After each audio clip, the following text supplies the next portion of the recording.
So India won the Champions Trophy, and I think they had a little help in pitches and travel, having to play all their games in Dubai on absolute turners. In all seriousness though, I do think the best side won the tournament. When you have a side that lost their best fast bowler, and the best fast bowler in arguably history of cricket, and they could leave out someone like Rishabh Pant and still win the tournament, then I think you have to say they are a quality side. But in this video, I want to comment on Rohit Sharma's assertion that he's not retiring from the ODI format and why I think this is a bit cool.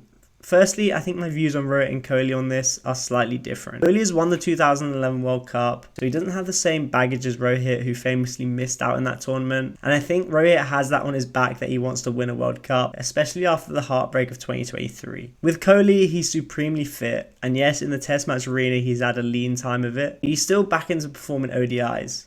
For me, it's more whether the hunger's still there to play another 2-3 seasons, but given how well he looks after himself, and that he's a few years younger than Rohit, it wouldn't surprise me at all. Now with Rohit, he's not exactly the fittest guy in the world, but by the time the World Cup in 2027 rolls around, he'll be 39 years old. He's already had to drop himself in a test match versus Australia, so it feels like the decline is on. So what are the reasons why he should and shouldn't stay on in the ODI side? Firstly, why he should stay. His role in the side is super important. Rohit has now centered his whole ODI game around being that aggressive opener and top order batsman.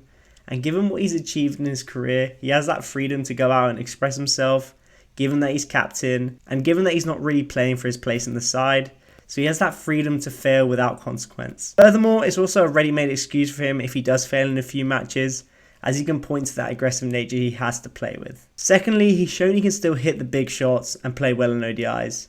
He had a fantastic tournament and made a fantastic 70 odd in the final. And given that ODIs are much more forgiving than test matches, you can still just play through the line of the ball doesn't move as much, so you can get away with a lot more. 3, there are plenty of players who have played the 39 or 40.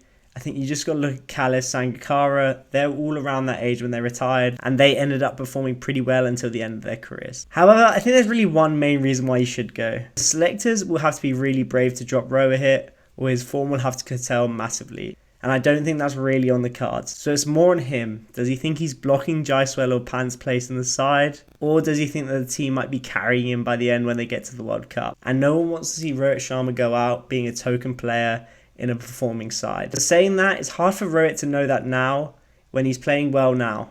All champion players think they can play indefinitely, and Rohit will be the same. Overall, I think it's up to Rohit to assess his own hunger and assess whether he thinks he is blocking pathways of younger players and whether he thinks he can still win games for India. If he feels like that, then by all means he should carry on. But if he doesn't end up making the 2027 World Cup, then the commentators will inevitably question his decision and say why didn't he retire earlier to give other players a chance. It's times like this where you feel like you need an England-style setup, which is strong enough to retire players or make their minds up for them. Just look at what they did to Jimmy Anderson when he was ready to carry on. But to go up to Kohli and Rohit and tell them to retire, that's something that I just don't think can happen. But let me know what your thoughts on Rohit are in the comments, and if you think he should retire or if you think he should carry on.